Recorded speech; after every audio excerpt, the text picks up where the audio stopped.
Hello friends, तो आप सबका एक बार फिर से स्वागत है मेरे यूट्यूब चैनल पर। और अगर आप लोगों को मेरी वीडियो पसंद आती है तो प्लीज़ यार लाइक शेयर और सब्सक्राइब जोर लगा कर कीजिए, क्योंकि मुझे बहुत खुशी होती है आप सबके कमेंट पढ़ पढ़ के। और आजकल तो कुछ ज़्यादा ही कमेंट आ रहे हैं तो मन बहुत ही खुश हो रहा है। आप लोग ऐसे ही मेरा साथ बनाए रखें। चलिए अब हम शुरू करते हैं। तो पिछले एपिसोड का हम थोड़ा सा रिव्यू कर लेते हैं। पिछले एपिसोड में हमने क्या सुना? पिछले एपिसोड में हमने सुना रुद्र को बिहार पर शक होता है और वो बिहार से सीसीटीवी मांगता है, तो बिहार भाग जाता है यह कहकर कि उसकी दादी की डेथ हो गई है और वो गांव जा रहा है।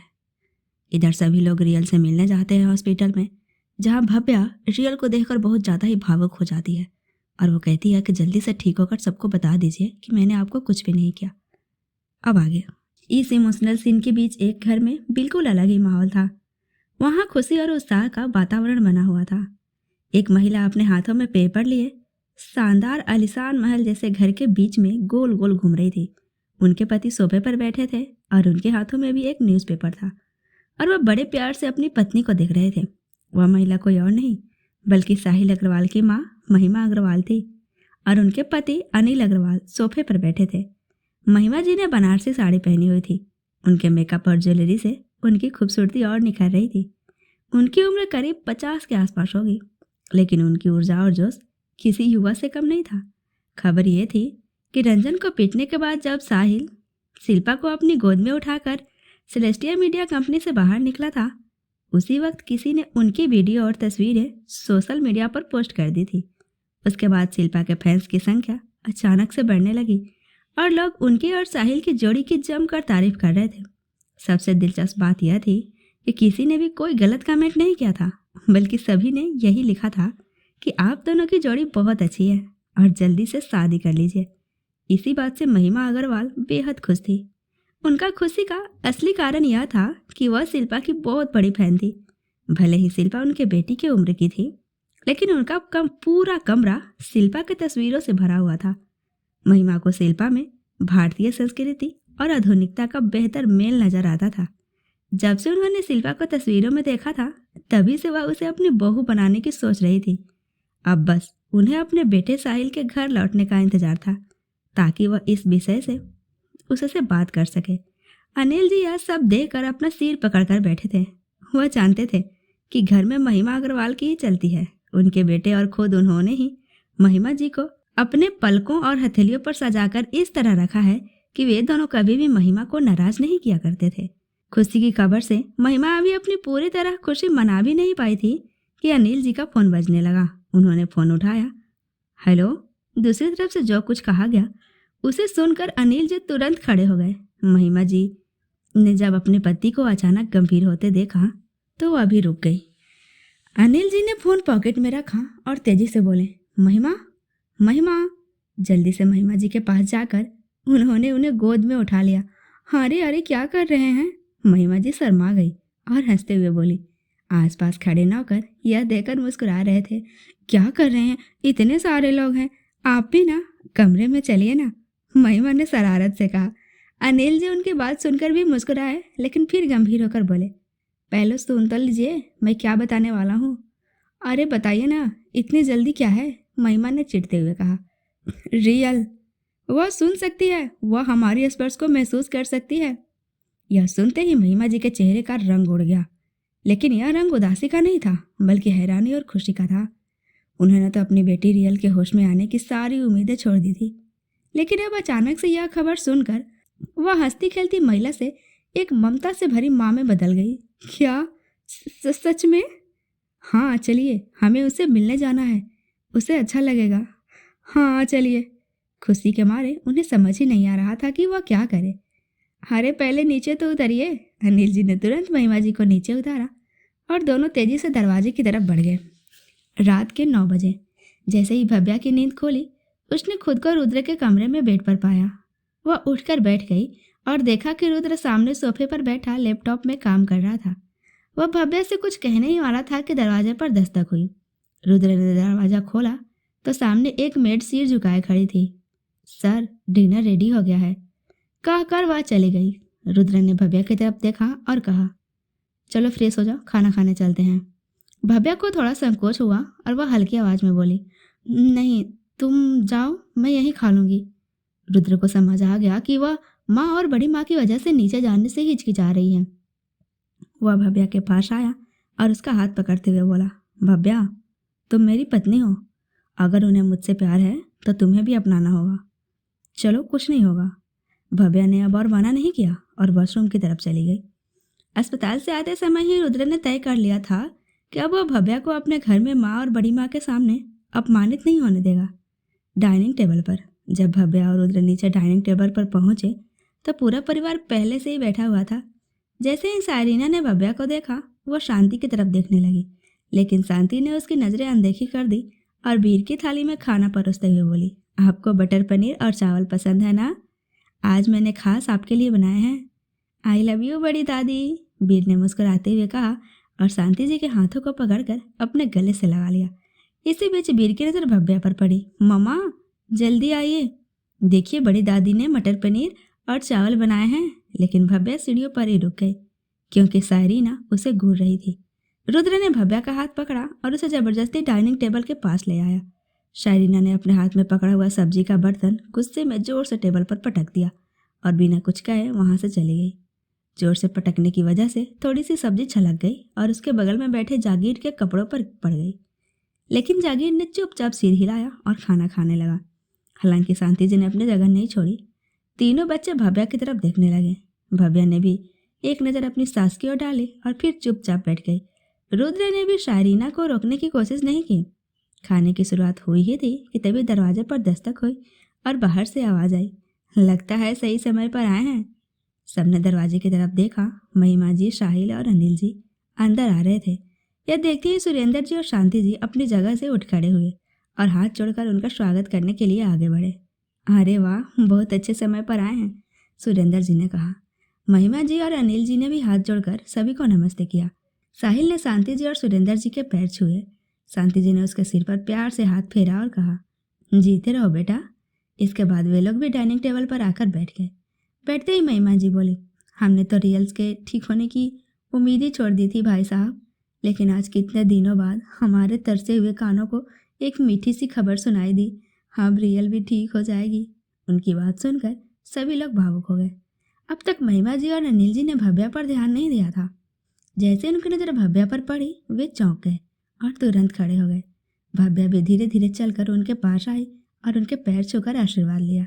महिमा जी ने बड़े प्यार से उसके सिर पर हाथ रखा और कहा, साहिल ने हमें बताया था जिस दिन तुम इस घर में आई थी उसी दिन हमारी बेटी की रिकवरी रेट तेज हो गई थी। तुम्हें पता है, तुम्हारे कदम अशुभ नहीं है बल्कि बहुत शुभ है। तुम्हारे इस घर में आते ही हमारे रियल की श्रवण शक्ति वापस आने लगी। अब उसकी फीलिंग भी जागने लगी है। देखना, बहुत जल्द हमारी बेटी पूरी तरह से ठीक हो जाएगी। जीती रहो बेटा। हमारी पूजा की सारी दुआएं तुम्हें लगे। भव्या की आंखें भर आईं। शांति जी भी भव्या को देख रही थी। शायद महिमा जी सही कह रही थी। भव्या के कदम इस घर में पड़ते ही रियल की रिकवरी तेजी से बढ़ने लगी थी। अब उसकी सुनने की शक्ति भी वापस आ गई थी। तभी सुरेंद्र जी बोले, अरे आप लोग खाना खाइए। उन्होंने माहौल हल्का करने के लिए बात बदली थी। सभी लोग फिर से खाना खाने लगे। ऊपर की बालकनी में खड़ी सायरीना ये सब देख रही थी। वह गुस्से में पैर पटकती हुए अंदर चली गई। खाने के बाद सभी लोग लिविंग रूम में बैठकर बातें करने लगे। साथ ही अगले दिन की गणपति पूजा की लिस्ट भी बनाई जाने लगी। महिमा जी ने कहा, कल गणपति पूजा है ना? हाँ, शांति जी ने धीमे स्वर में कहा। तो फिर भव्या भी गणपति बप्पा के लिए मोती की माला बनाएगी, 6 लड़ियों वाली? अरे हाँ, क्यों नहीं। इतने दिनों से तो हम ही बना रहे थे। अब हमारी बूढ़ी आंखों से कहाँ ठीक से दिखाई देता है। शांति जी ने हल्की सी मुस्कान के साथ कहा। हालांकि उनके शब्दों से यह साफ था कि वे अपने मेहमानों के सामने कोई भी तमाशा करना नहीं चाहती थी। इसके बाद शांति जी एक बड़ी सी थाली लेकर भव्या के पास आई। उसमें छोटी छोटी मोतियों की माला बनाने का सामान रखा हुआ था। यह लो, इस घर की परंपरा है।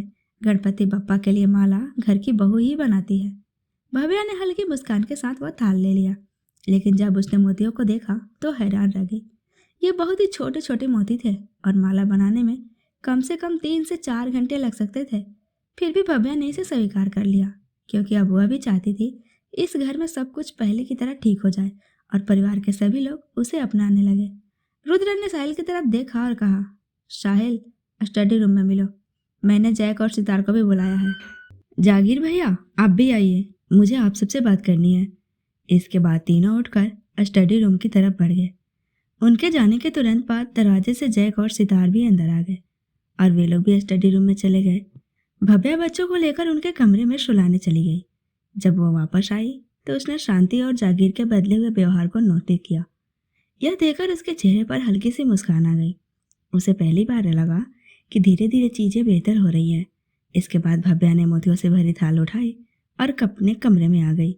वह चुपचाप बैठकर गणपति बप्पा के लिए मोतियों की माला बनाने लगी। इधर मुंबई की सुनसान सड़कों पर रात काफी हो चुकी थी। सड़कें लगभग सुनसान थी, लेकिन एक गाड़ी तेज रफ्तार में भाग रही थी। गाड़ी के अंदर एक लड़की ड्राइव कर रही थी, जबकि बगल वाली सीट पर एक लड़का बैठा था। कार काफी देर से इधर उधर दौड़ रही थी। थोड़ी देर बाद लड़के ने चिढ़ते हुए कहा, नाविका, हम कहाँ जा रहे हैं?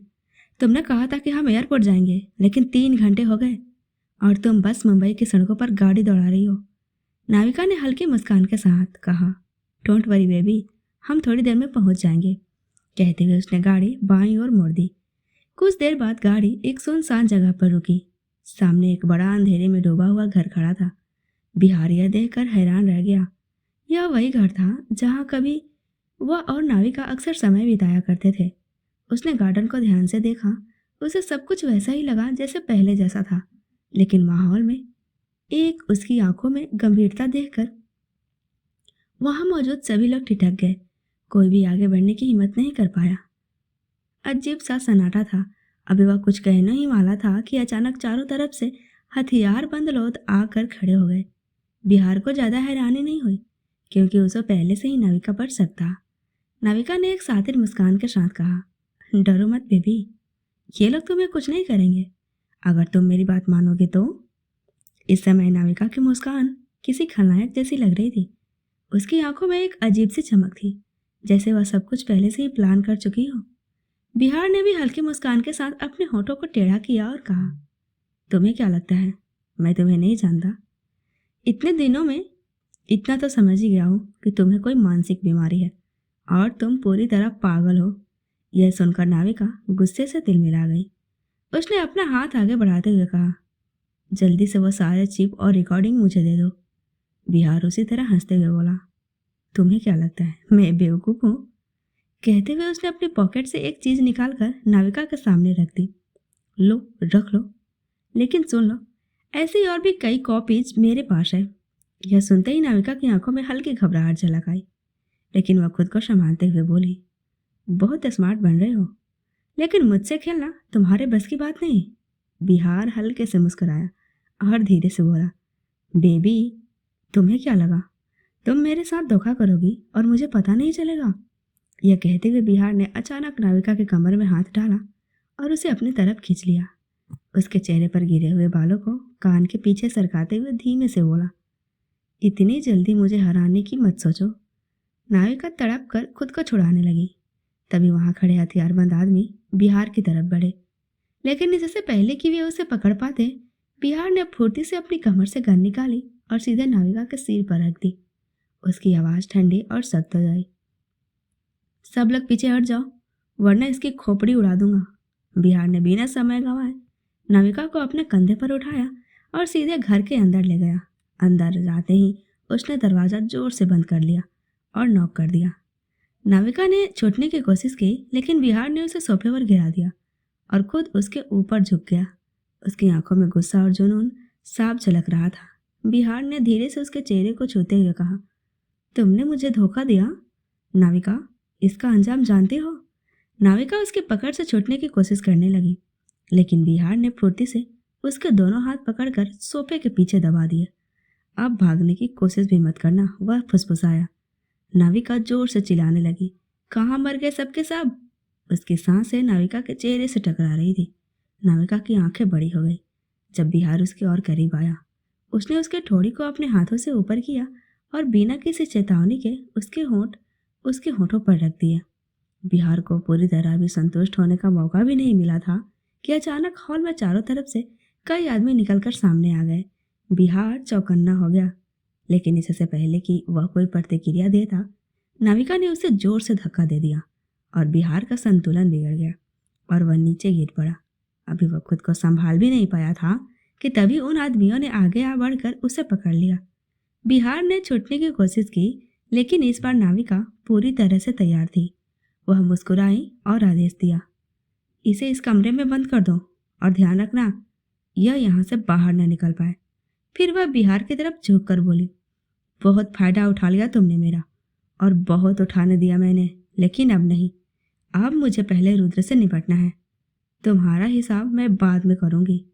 नाविका की आंखों में एक अजीब चमक थी, जैसे वह पहले से ही कोई बड़ा खेल खेल रही हो। बिहार ने उसे घूर कर देखा, लेकिन अब वह कुछ नहीं कर सकता था, कम से कम इस वक्त तो नहीं। बिहार उन आदमियों से छूटने के लिए पूरी ताकत से संघर्ष करने लगा, लेकिन तभी किसी ने उसके पीछे पर जोरदार वार किया। तेज दर्द की लहर उसके पूरे शरीर में दौड़ गई और उसकी आंखों के सामने अंधेरा छा गया। धीरे धीरे उसकी चेतना खत्म होने लगी और कुछ ही पलों में वह पूरी तरह से बेहोश हो गया। नाविका ने उसकी बेहोश होती हालत को देखकर एक गहरी सांस ली और अपनी जीत पर मुस्कुराई। अब देखती हूँ बिहार, तुम कितनी देर में वापस लड़ने के लिए खड़े होते हो, उसने ठंडी आवाज में कहा और फिर अपने आदमियों को इशारा किया। इसे उठाकर अंदर ले जाओ और ध्यान रखना, इसे होश आने से पहले यहाँ से निकलने का कोई मौका न मिले। आदमियों ने आदेश का पालन किया और बिहार को घसीटते हुए एक कमरे के अंदर ले गए और अब पूरी खेल नाविका के हाथ में था। लगभग 3 घंटे की मीटिंग के बाद जब रुद्र आहूजा मेंशन में अपने कमरे में आया तो उसने देखा कि भव्या झुकी हुई मोतियों की माला बनाने में व्यस्त थी, लेकिन उसकी आंखों में थकान साफ झलक रही थी। अचानक नींद के झोंके में उसका हाथ ढीला पड़ गया और धागा उसके हाथ से छूटकर नीचे गिर गया और सारी मोतियां धागे से निकलकर फर्श पर बिखर गई और छन की हल्की सी आवाज गूंजी, जिससे भव्या की आंखें खुल गई। जैसे ही उसने अपने चारों ओर बिखरी मोतियों को देखा, उसके चेहरे पर निराशा छा गई। उसकी घंटों की मेहनत बर्बाद हो चुकी थी। घबरा कर वह झटके से उठी, लेकिन इसी हड़बड़ाहट में उसका हाथ थाली से टकरा गया और उसमें रखे बाकी मोती भी जमीन पर बिखर गए। दरवाजे पर खड़ा रुद्र यह सब देख रहा था। उसने भव्या के चेहरे की थकान और हताशा को नोटिस किया।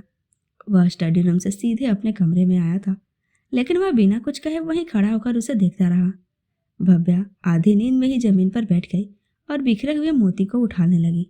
उसके साड़ों का पल्लू जमीन पर फैला था और लटें चेहरे पर बिखरी हुई थी। रुद्र ने गहरी सांस ली और धीरे धीरे उसके पास आया। रात के इस वक्त तुम यह सब करने की क्या जरूरत है भव्या? उसने हल्की मगर सख्त आवाज में कहा। भव्या ने उसकी ओर देखा, लेकिन कुछ नहीं बोली। उसकी आंखों में थकान और उदासी साफ झलक रही थी। रुद्र ने भव्या का हाथ पकड़ा और उसे बेड पर बिठा दिया। उसके चेहरे पर चिंता देखकर प्यार भरे लहजे में बोला, इतनी रात को क्यों कर रही हो? सुबह बना लेना। भव्या ने धीरे से सिर हिलाया। नहीं रुद्र, कल सुबह ही मुझे बड़ी माँ को माला देनी है। उन्होंने मुझसे बड़ी उम्मीद से यह काम दिया है। अगर मैंने नहीं बनाया तो वो मुझसे नाराज हो जाएंगी और पूजा भी अधूरी रह जाएगी। रुद्र ने उसकी मासूमियत भरी जिद को देखा और हल्की मुस्कान के साथ बोला, डोंट वरी, रिलैक्स। फिर उसने बेड के बाजू में पड़ा तकिया उठाया और आराम से बैठते हुए अपना मोबाइल निकाला। स्क्रीन पर कुछ टाइप किया और फिर भव्या की तरफ देखा। अब सो जाओ, सुबह मैं खुद तुम्हारी मदद करूँगा। भव्या ने ना में सिर हिलाया। नहीं, मुझे अभी माला बनानी है। वह वापस उठने लगी, लेकिन जैसे ही उसने कदम बढ़ाया उसका पैर जमीन पर बिखरे मोतियों पर पड़ गया। अचानक संतुलन बिगड़ा और वह फिसलने लगी। रुद्र ने उसे संभालने के लिए झटपट आगे बढ़ा, लेकिन उसका खुद का पैर भी उन्हीं मोतियों पर आ गया और फिर अगले ही पल दोनों एक साथ जमीन पर गिर गए, सीधे पेट के बल। भव्या रुद्र के ऊपर थी और उसकी लंबी जुल्फें रुद्र के चेहरे पर गिर गई। दोनों की आंखें मिली और एक पल के लिए समय ठहर सा गया। रुद्र की सांसें थोड़ी भारी हो गई। भव्या का चेहरा बिल्कुल करीब था और उसकी बड़ी बड़ी आंखों में घबराहट झलक रही थी। रुद्र के होठों पर हल्की मुस्कान आई। अगर गिरने का इतना ही शौक है तो बता दो, मैं रोज पकड़ने के लिए तैयार रहूंगा। भव्या का चेहरा शर्म से लाल हो गया। वह जल्दी से उठने की कोशिश करने लगी, लेकिन उसके हाथ फिर से फिसले और वह दोबारा रुद्र के और करीब आ गई। रुद्र ने हल्के से उसकी कमर थाम ली और फुसफुसाया, इतनी भी क्या जल्दी है, माला तो सुबह भी बन सकती है, पर ये पल शायद नहीं। भव्या की सांसें तेज हो गई और उसने हड़बड़ा कर खुद को छुड़ाने की कोशिश की। रुद्र ने हंसते हुए उसे धीरे से छोड़ दिया। वह तुरंत उठी और बालों को ठीक करने लगी, जबकि रुद्र मजे लेते हुए उसे देखता रहा। चलो अब सो जाओ, माला सुबह बनाएंगे, उसने मुस्कुराते हुए कहा। भव्या ने धीरे से सिर झुका लिया, लेकिन उसके दिल की धड़कन अभी भी तेज थी। तभी दरवाजे पर हलचल हुई और रुद्र मोतियों के भीत से बचते हुए दरवाजा खोलने के लिए आगे बढ़ा। सामने जैक खड़ा था। उसने रुद्र की तरफ एक तिरछी नजर डाली और रुद्र के हाथ में एक थैला पकड़ा गया और बिना कुछ कहे वहां से चला गया। पीछे भव्या जमीन पर बिखरे मोतियों को समेटने में लगी थी। रुद्र ने उसे झाड़ू उठाते देखा और उसके हाथ से झाड़ू लेकर एक तरफ रख दिया। फिर उसने भव्या के हाथों में एक माला थामा दी। भव्या ने पहले रुद्र को देखा, फिर उस माला को। जैसे ही उसने उसे ध्यान से देखा, उसके चेहरे पर हल्की चमक आ गई। यह 6 लड़ियों वाली मोतियों की एक सुंदर माला थी। उसके साथ ही और भी मोतियों की मालाएं थी। तुमने यह कब मंगवाया? भव्या ने खुशी से माला को छूते हुए पूछा। क्या यह ऑनलाइन मिलता है? मुझे तो पता ही नहीं था। लेकिन फिर उसका चेहरा अचानक से उदास हो गया। पर बड़ी माँ ने कहा है कि बहू को अपनी माला खुद अपने हाथों से बनाना चाहिए। रुद्र ने भव्या की कमर पकड़कर उसे अपनी तरफ खींच लिया और गहरी नजरों से उसे देखते हुए हल्की मुस्कान के साथ बोला। इससे क्या फर्क पड़ता है भव्या? माला तुम बनाओ या कोई और, अगर मन में श्रद्धा हो तो हर चीज पवित्र होती है। अब ज्यादा टेंशन मत लो, चलो सो जाओ। भव्या की आंखें नम हो गई। उसने अचानक अपने दोनों हाथ रुद्र के गले में डाल दिया और उसे कसकर से गले लगा लिया। न जाने कितने दिनों बाद भव्या ने खुद से किसी को गले लगाया था। उसका चेहरा रुद्र के कंधे में छिप गया और रुद्र ने भी अपनी बाहों का कसाव और बढ़ा दिया। कुछ देर तक दोनों इसी तरह एक दूसरे की गर्माहट और सुकून महसूस करते रहे। फिर अचानक रुद्र ने भव्या को गोद में उठा लिया और बेड की तरफ बढ़ गया। भव्या हैरान होकर बोली, रुद्र क्या कर रहे हो? रुद्र ने उसे धीरे से बेड पर बिठाया और फिर उसके ऊपर झुक गया। भव्या की सांसें तेज हो गई। रुद्र ने हंसते हुए जवाब दिया, अब इतना अच्छा तोहफा दिया है, इतनी हेल्प की है, तो मुझे क्या मिलेगा? भव्या ने शरारत से उसे देखा। तुम्हारे पास तो सब कुछ है। रुद्र ने अपनी नजरें गहरी कर ली। एक हाथ से भव्या के बालों को कान के पीछे किया और दूसरे हाथ धीरे धीरे उसकी खुली कमर पर चलाने लगा। भव्या की सांसें और तेज हो गई। तुम्हें अच्छे से पता है मुझे क्या चाहिए और तुम मुझे क्या दे सकती हो, रुद्र ने धीमी मगर भारी आवाज में कहा। भव्या के गाल शर्म से लाल हो गए और उसकी नजरें झुक गई। रुद्र ने बिना कुछ सोचे समझे भव्या के चेहरे को अपने हाथों में लिया और उसके होठों पर अपने होठ रख दिए। उसकी आंखें धीरे धीरे बंद हो गई और वह उसे पैसन से किस करने लगा। भव्या का दिल तेजी से धड़कने लगा और उसकी उंगलियां खुद ब खुद रुद्र के बालों में उलझ गई, उसे और करीब खींचने लगी। आज भव्या ने एक बार भी रुद्र को रोका नहीं था। इतने दिनों की तड़प, वो अधूरी ख्वाहिश से, वो हर मुलाकात में छुपी प्यास, आज दोनों ने खुलकर अपनी चाहत को महसूस किया। वे दोनों दुनिया जहां से बेखबर, बेसबर, बस एक दूसरे की बाहों में सुकून पा रहे थे। जैसे जैसे उनकी नजदीकियां बढ़ती गई, कमरे का माहौल गर्मा और रोमानी होता गया। रुद्र ने भव्या को अपनी बाहों में कस लिया और भव्या ने भी खुद को उसके प्यार में बहने दिया।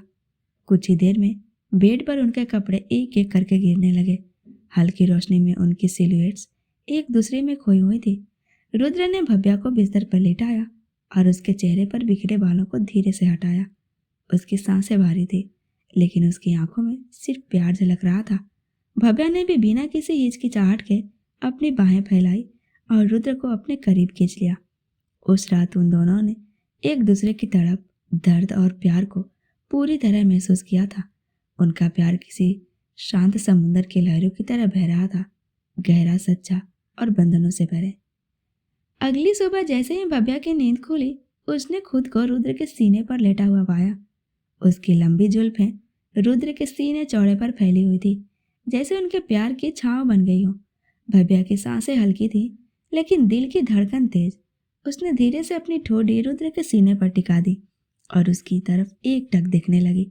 रुद्र गहरी नींद में था, लेकिन उसकी बाहें भव्या के चारों ओर मजबूती से लिपटी हुई थी, जैसे वह उसे कभी छोड़ना ही ना चाहता हो। भव्या के चेहरे पर एक हल्की मुस्कान उभरी। उसने कभी नहीं सोचा था कि एक दिन वो इस तरह रुद्र के आगोश में इतनी सुकून से सोएगी। उसने धीरे से अपनी उंगलियां रुद्र के चेहरे पर फेरी, उसकी मजबूत जबड़े की रेखाओं को छुआ, फिर उसके माथे पर अपनी नजरों से एक मीठा एहसास छोड़ दिया। कितना मासूम लग रहा है सोते हुए, भव्या ने धीमे से फुसफुसाया। तभी रुद्र की पलकों में हल्की हलचल हुई और उसने भव्या को और भी कस कर अपनी बाहों में भर लिया। भव्या हल्का सा चौंकी, लेकिन फिर उसके होठों पर मुस्कान और गहरी हो गई। उसने धीरे से रुद्र के सीने पर अपना गाल रखा और अपनी आंखें बंद कर ली। यह पल बस उनका था, शांत, सुकून भरा और प्यार से भरा हुआ। तभी दरवाजे पर जोर जोर से धड़धड़ाहट होने लगी। रुद्र और भव्या झटके से उठे। दरवाजे के बाहर से 3 चंचल आवाजें गूंज रही थी। धानी, बीरू और रूबी तीनों अपनी नन्ही मुट्ठियों से दरवाजा पीट रहे थे। पापा, मम्मा, उठो ना, देखो बाहर कितनी सुंदर सजावट हुई है। रुद्र ने अपना सिर पकड़ लिया और हल्की मुस्कान के साथ भगवान को याद किया। हे भगवान, ये बच्चे इतनी जल्दी कैसे उठ जाते हैं। उसने भव्या को आराम से अपने ऊपर से हटाकर बेड पर लेटाया। भव्या झटपट रुद्र के शर्ट पहनकर बाथरूम की ओर भाग गई। रुद्र ने भी जल्दी से कमरे को व्यवस्थित किया, बिस्तर पर फैले कपड़े डस्टबिन में डाल दिए और अपनी पैंट पहनकर दरवाजे की ओर बढ़ा। जैसे ही दरवाजा खोला, तीनों बच्चे खुशी से किलकारियां मारते हुए अंदर घुसे। बीरू ने पीछे से रुद्र के पीठ पर लटक गया और रूबी झट से उसकी गोद में चढ़ गई। धानी भी हाथ पकड़कर झूलने लगी। पापा, बाहर देखो ना, कितनी सुंदर सजावट है, चारों ओर फूल ही फूल है। रूबी ने उत्साहित होकर कहा। और पापा, बैंड बाजे भी हैं, शाम को पूजा में कितना मजा आएगा, बीरू ने उछलते हुए बताया। रुद्र हंसते हुए नीचे बैठ गया और अपनी गोद में तीनों बच्चों को समेट लिया। उसने आराम से जमीन पर बैठकर आलती पालती मारी और उनकी मीठी मीठी बातें सुनने लगा। बीरू और रूबी के लिए यह एक नए तरह का फंक्शन था। आज से पहले कनाडा में उन्होंने इंडियन फंक्शन नहीं देखे थे, सिर्फ पार्टी, बर्थडे पार्टी, इसी तरह के फंक्शन अटेंड किए थे। थोड़ी देर बाद भव्या भी बाहर आई। उसे देख बच्चों की खुशी दुगनी हो गई। रूबी ने जल्दी से भव्या का हाथ पकड़ा और उसे खींचते हुए ले जाने लगी। मम्मा, चलो देखो कितनी सारी मूर्ति आए हैं। और यह कौन है? वह हर एक मूर्ति फोटो को दिखा दिखाकर भव्या से सवाल करने लगी और भव्या भी अपने दोनों बच्चों के सवालों का जवाब देते हुए धीरे धीरे नीचे हॉल में आ गई। और इधर भेक्सा विजन इंटरटेनमेंट कंपनी में, भेक्सा विजन इंटरटेनमेंट की बाहर भव्य बिल्डिंग के बाहर मीडिया कर्मियों की भारी भीड़ जमा थी। कैमरों की फ्लैश लाइट्स लगातार चमक रही थी और पत्रकार एक दूसरे को धक्का देते हुए आगे बढ़ने की कोशिश कर रहे थे। उनका एक ही सवाल था, नाविका कहाँ है? आज साहिल इस मुद्दे पर आखिरी बयान देने वाला था। जैसे ही वह मुख्य द्वार से बाहर आया, सारे कैमरे उसकी ओर घूम गए। चाइल्ड, जो कि साहिल का बॉडीगार्ड था, उसने अपने दोनों हाथ हवा में उठाए और कड़क आवाज में कहा, शांति बनाए रखें। एक एक करके सवाल पूछे। एक रिपोर्टर ने पूछा, साहिल सर, नाविका अचानक कहाँ गायब हो गई? क्या यह कोई साजिश है? साहिल गहरी सांस लेते हुए बोला, देखिए, भेक्सा विजन एंटरटेनमेंट किसी भी अफवाह पर ध्यान नहीं देता। यह कंपनी सिर्फ बिजनेस के लिए बनी है, न कि किसी पर्सनल ड्रामे के लिए। तभी दूसरा रिपोर्टर पूछता है, क्या यह सच है कि नाविका को आपकी कंपनी से निकाला गया है? कुछ अंदरूनी सूत्रों का कहना है कि अब भेक्सा विजन एंटरटेनमेंट का हिस्सा नहीं है। साहिल मुस्कान के साथ बोला, भेक्सा विजन एंटरटेनमेंट में सिर्फ वे लोग काम करते हैं जो कंपनी के विकास में योगदान देते हैं। बाकी लोगों के लिए यहाँ कोई जगह नहीं है। तभी तीसरा रिपोर्टर पूछा, लेकिन सर, नाविका कंपनी का एक अहम हिस्सा थी, क्या अचानक उसे बाहर करना सही था? साहिल सख्त लहजे में बोला, हर कोई जरूरी नहीं होता। बिजनेस में इमोशन से नहीं, लॉजिक से फैसले लिए जाते हैं। एक चौथा रिपोर्टर बोला, तो क्या यह मान लिया जाए कि अब नाविका का भेक्सा विजन एंटरटेनमेंट से कोई लेना देना नहीं है? साहिल स्पष्ट लहजे में बोला, अब यह मुद्दा बंद समझिए। नाविका का भेक्सा विजन भी कोई संबंध नहीं है और न ही भविष्य में होगा। इतना कहकर साहिल ने माइक हटा दिया और बॉडीगार्ड की सुरक्षा में अंदर चला गया। मीडिया हलचल में आ गई। कुछ पत्रकार एक दूसरे को देखकर हैरानी से सवाल करने लगे, क्या सच में नाविका को कंपनी से हटा दिया गया है? क्या साहिल को नाविका की कोई परवाह नहीं। क्या इसके पीछे कोई बड़ी साजिश छिपी है? लेकिन अब साहिल के इरादे साफ थे। नाविका को वह अपनी दुनिया से पूरी तरह निकाल चुका था। और इधर सेंध निवास में रंजन घर आ चुका था। कोई बड़ा ठोस सबूत न होने की वजह से उसे रिहाई देनी पड़ी। कोई भी अभिनेत्री, चाहे वह छोटी हो या बड़ी, अपनी बदनामी के डर से बयान देने के लिए आगे नहीं आई, जिस वजह से रंजन को निर्दोष करार दिया गया था। साहिल ने शिल्पा को भी इन सब से बचा कर रखा था ताकि शिल्पा की इमेज पर कोई आंच ना आए। रंजन और सनाया सोफे पर बैठे हुए थे। तभी दरवाजे पर एक कार आकर रुकी और नाविका अंदर से निकलकर बाहर आई। हॉल में आकर वह सीधे अपने भाई के गले लग गई और फूट फूट कर रोने लगी। रंजन ने उसे अपनी बाहों में थाम लिया। क्या हुआ है तुझे? तू इतना क्यों रो रही है? भैया, साहिल ने मुझे अपनी कंपनी से ब्लैक लिस्ट कर दिया। यह सुनते ही रंजन का चेहरा गुस्से में से तमतमाम आ गया। मैंने तुझसे पहले ही कहा था ना, उस रुद्र के चक्कर में मत पड़। तूने मेरी कंपनी छोड़कर उस छोटी सी 2 टके की कंपनी में ज्वाइनिंग की। तेरी वजह से आज साहिल की कंपनी इतनी ऊंचाइयों पर पहुंची। और आज देख, जब तेरा साथ देने की बारी आई तो उसने तुझे कीड़े की तरह बाहर निकाल दिया और उसने शिल्पा को शाइन कर लिया। सनाया ने अपनी जगह से उठकर कहा, 3 दिन से मैं घर पर नहीं हूँ और तुमने 3 दिन से अपनी दवाइयाँ नहीं ली है ना? यह सुनते ही नाविका की मुठियाँ कस गई। भाभी, क्या आपको भी मैं पागल लगती हूँ? नहीं नावी, मैंने ऐसा कब कहा? सनाया इतना कहकर चुप हो गई। रंजन ने उसे हाथ दिखाकर चुप करा दिया और बोला, बेटा दवा खा लो। 3 दिन से तू अपनी सेहत का ध्यान नहीं रख रही है। तेरा गुस्सा बढ़ रहा है। भैया प्लीज, मुझे दवा नहीं खानी है, मैं पागल नहीं हूँ, कहते हुए नाविका उठकर जाने लगी। रंजन ने उसे ज़्यादा फोर्स करना जरूरी नहीं समझा, क्योंकि उसे नाविका की आंखों से डर लग रहा था। उसे महसूस हो रहा था कि नाविका ने कुछ तो किया है। नाविका सीढ़ियों से चलते हुए अपने कमरे में पहुंची और सारा सामान तोड़ फोड़ करने लगी। रुद्र, तुम्हारी वजह से मुझे पागल करार दिया गया है। तुम्हारी वजह से मेरा दिमाग खराब हुआ। तुम्हारी वजह से मैं मेंटल हॉस्पिटल भी चली गई। फिर भी तुमने मेरी तरफ ध्यान नहीं दिया।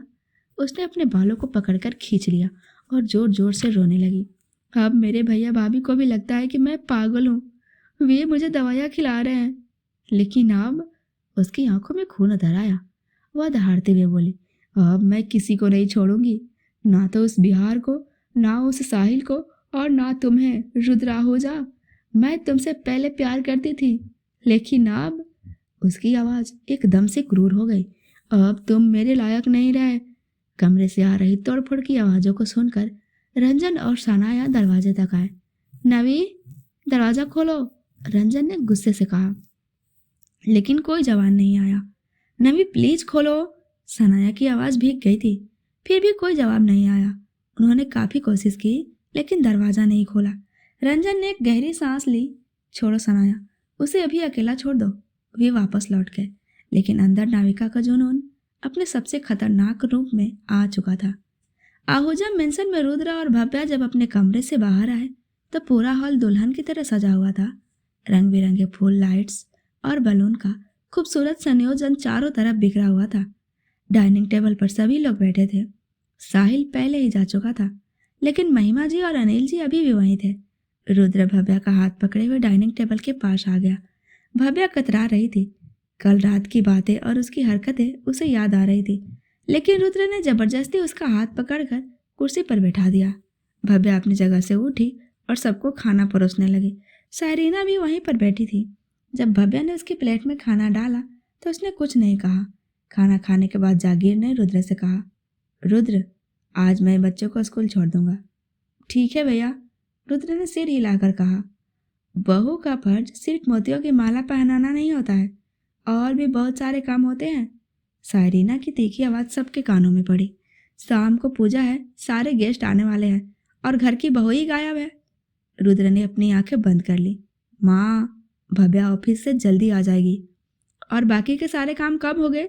सायरीना चिढ़ गई, लेकिन शांति ने उसका हाथ पकड़ते हुए कहा, 7 सालों से वह नहीं थी तो कैसे होते थे वैसे ही हो जाएंगे। तुम उसे छोड़ो और चलो मेरे साथ। लेकिन भव्या को अब जाने का मन नहीं था।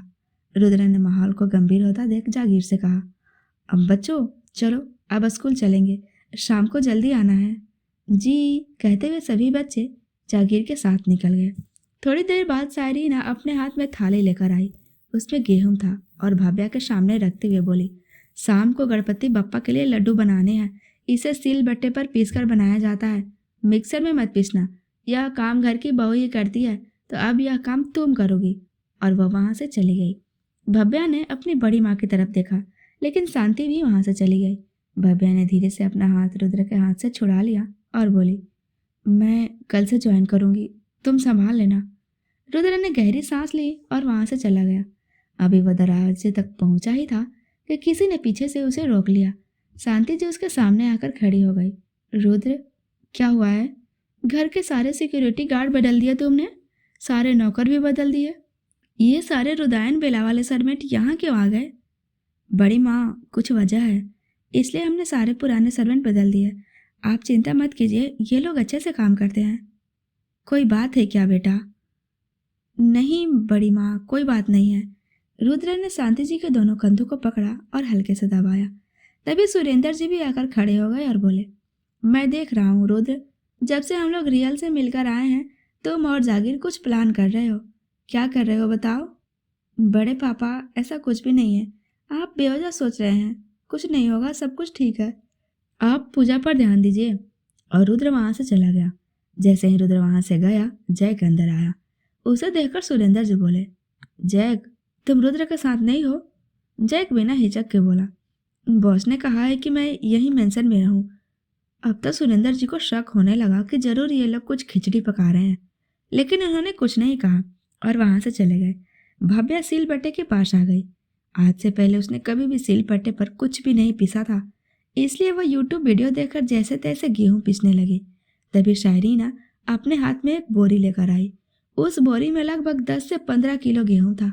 उसे भव्या के सामने पटकते हुए बोली, इतने सारे मेहमानों के लिए इतना आटा काफी नहीं होगा, प्रसाद सबको मिलना चाहिए, इसलिए ये सारे गेहूं पीस दो। यह सुनते ही भव्या के पैरों तले जमीन खिसक गई। उसे तो 1 किलो गेहूं भी पीसना नहीं आता था, और यहाँ इतना सारा। शायरीना भव्या का चेहरा देखते हुए बोली, मुझे क्या देख रही हो? यह सब हम भी पहले करते थे। सिर्फ मोतियों की माला बनाने से कोई घर की बहू नहीं बन जाती। तुम्हें बहू बनने का बहुत शौक है ना, तो अपनी जिम्मेदारियां निभाना सीखो। कहते हुए शायरीना वहां से चली गई। शायरीना ने भव्या को सुबह से खाना भी नहीं खाने दिया था, यह कहकर कि प्रसाद खाली पेट बनाया जाता है। बेचारी भव्या भूखे पेट गेहूं पीसने में लगी हुई थी। पूरा आटा फैलकर उसके कपड़ों, बालों और चेहरे पर लग चुका था। उसके हाथ पूरी तरह से सूज चुके थे। पिछले 1.5 घंटे से वो लगातार सील बट्टे पर गेहूं पीसे जा रही थी। पूजा की तैयारी के दौरान शांति को जब माला नहीं मिल रहा था, तो उसने एक मेड को भव्या को बुलाने के लिए कहा। लेकिन जब मेड को भव्या कहीं नहीं मिली, तो शांति को शायरीना की बात याद आई। उसने मन ही मन सोचा, क्या भव्या अभी तक आटा ही पीस रही है? इतना थोड़ा सा आटा तो कब का पीस चुका होता। शांति तुरंत सिल बट्टे के पास गई। वहां का नजारा देखकर वो हैरान रह गई। भव्या ने लगभग 1 किलो से ज्यादा ही आटा पीस दिया था। उसके सामने अभी भी पूरी बोरी रखी हुई थी। यह देखते ही शांति को शायरीना पर गुस्सा आ गया। वह भव्या के पास गई और बोली, भव्या, क्या कर रही हो तुम? भव्या ने अपनी थकी हुई आंखें उठाकर शांति को देखा और बोली, बड़ी माँ, अब माँ ने कहा इसे पीसने के लिए। शांति ने भौचक्के होकर पूछा, तो इतना सारा पीसने की क्या जरूरत है? गणपति बप्पा को सिर्फ 5 लड्डुओं का ही भोग लगता है। यह सुनते ही भव्या हैरान रह गई। अब उसे समझ आ गया था कि शायरीना ने जानबूझकर उसे परेशान किया था। शांति ने सख्त लहजे में कहा, छोड़ो ये सब, जल्दी से नहाकर आओ और जाकर कपड़े बदल लो। क्या हाल बना लिया अपना? अगर कोई देखेगा तो क्या सोचेगा? भव्या कुछ नहीं बोली। वह आटा शांति को देकर वहां से चली गई। शांति ने मेड से जगह साफ करवाने के लिए कह दिया। भव्या के हाथों में छाले पड़ गए थे। उसकी कलाई पूरी तरह से दुख रही थी। उसकी उंगलियां भी सूज गई थी और लाल पड़ चुकी थी। उसने जैसे तैसे अपने कपड़े बदले, लेकिन अब उसके हाथों का दर्द और बढ़ गया था। उसे अपनी मुट्ठी भी बंद करना मुश्किल हो रहा था। दोपहर ढल चुकी थी और शाम होने वाली थी, लेकिन शिल्पा के घर में अलग ही हंगामा मचा हुआ था। न्यूज वाली बात शिल्पा के मम्मी पापा को भी पता चल चुकी थी। वे लोग अपने घर के बरामदे में टहलते हुए शिल्पा के आने का इंतजार कर रहे थे। आज उनके घर में भी पूजा थी, लेकिन शिल्पा अब तक नहीं आई थी। शिल्पा भी डरी हुई थी, क्योंकि उसे पता था कि साहिल के साथ वायरल फोटो पर हुई बातचीत सुनकर उसके मम्मी पापा गुस्सा होंगे। वह अभी तक नहीं भूली थी कि रुद्र और साहिल ने शादी के वक्त उसके परिवार को कैसे धमकी दी थी। साहिल शिल्पा के मम्मी पापा की नज़रों में एक बुरा लड़का था। थोड़ी देर बाद शिल्पा पंकज के साथ अपने घर पहुंची। पंकज भी थोड़ा डरा हुआ था क्योंकि शिल्पा के पापा कई बार उसे फ़ोन कर चुके थे, लेकिन उसने डर के मारे फ़ोन नहीं उठाया था। उसे पता था कि आज उसे भी डांट पड़ने वाली है, इसलिए वह बाहर ही रुक गया। उसे रुकता देख शिल्पा ने उसे घूर कर देखा और बोली, पंकज, डांट सिर्फ मेरे ऊपर अकेले नहीं फूटेगी, चलो थोड़ा बहुत तुम्हें भी मिलेगा तो डांट बच जाएगी। और वह उसका हाथ पकड़कर खींचते हुए अंदर ले गई। अब वह खुद को तैयार करने लगी कि उसके मम्मी पापा उसे क्या क्या डांटने वाले हैं। फिर वह सर झुकाकर उनके सामने खड़ी हो गई डांट सुनने के लिए। उसके पापा गुस्से से बोले, देख लो, पहले से तैयार होकर आई है डांट सुनने के लिए। शिल्पा रोनी सूरत बनाकर बोली, तो और क्या करूं, मुझे पता है आप दोनों मुझे डांटने के लिए यही यहाँ पर कब से चक्कर काट रहे हैं। उसकी बात सुनकर मम्मी पापा का गुस्सा थोड़ा नरम तो हुआ, लेकिन उन्होंने फिर भी डांटते हुए कहा, तुम्हें क्या जरूरत थी उसके साथ। वे रुक गए क्योंकि उन्हें समझ ही नहीं आ रहा था कि वो उसे कैसे डांटे। तभी शिल्पा की माँ आगे आई और बोली, तुम अब इंडस्ट्री छोड़ रही हो, समझी, और तुम, उन्होंने पंकज की ओर देखकर कहा, अपने लिए कहीं और जॉब ढूंढ लो। यह सुनते ही पंकज के पैरों तले जमीन खिसक गई। इतनी छोटी सी बात के लिए कोई अपनी बेटी को घर में बंद करके रखता है क्या। फिर उन्होंने शिल्पा के हाथ से मोबाइल छीन लिया। बेचारा पंकज चुपचाप सर झुकाकर खड़ा था। शिल्पा भी इस वक्त कुछ बोलना ठीक नहीं समझ रही थी। उसने अपने पापा को देखा और बोली, पापा, जैसा आप सोच रहे हैं वैसा कुछ भी नहीं है। मेरा और साहिल का कोई रिश्ता नहीं है। बस मेरे पैर में चोट लगी थी, मैं चल नहीं पा रही थी, इसलिए उसने मुझे गोद में उठा लिया था। किसी ने हमारी तस्वीर वायरल कर दी बस। आपको पता है ना, इंडस्ट्री में यह सब होता रहता है।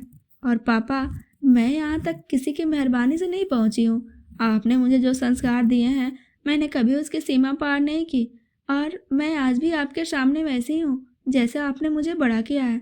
अगर फिर भी आपको लगता है कि मैं गलत कर रही हूँ या साहिल के साथ मेरा कोई गलत रिश्ता है तो ठीक है, मैं आपके पास बाहर ही नहीं जाऊँगी। उसे जितना भी अपने सीरियल और फिल्म के डायलॉग याद थे सब जैसे तैसे बोल दिया, जो उसने रास्ते भर प्रैक्टिस किया था। अब शिल्पा ने अपनी अभिनेत्री होने का पूरा फ़ायदा उठाया और उसकी आंखों में आंसू आ गए। उसकी बातें सुनकर मिस्टर एंड मिसेज सेठी को सच में अपनी गलती का एहसास होने लगा। अब उन्हें खुद पर ही गुस्सा आ रहा था। शिल्पा रोते हुए दौड़कर सीढ़ियों की तरफ भाग गई, लेकिन जाते जाते उसने पीछे मुड़कर पंकज को देखा। पंकज ने जब अपना सर उठाकर देखा तो शिल्पा ने उसे आंख मार दी। यह देखकर पंकज हैरान रह गया और बोला, सच में आप तो कमाल की एक्टिंग करती हैं। अपने मम्मी पापा को भी एक ही दिन में पिघला दिया।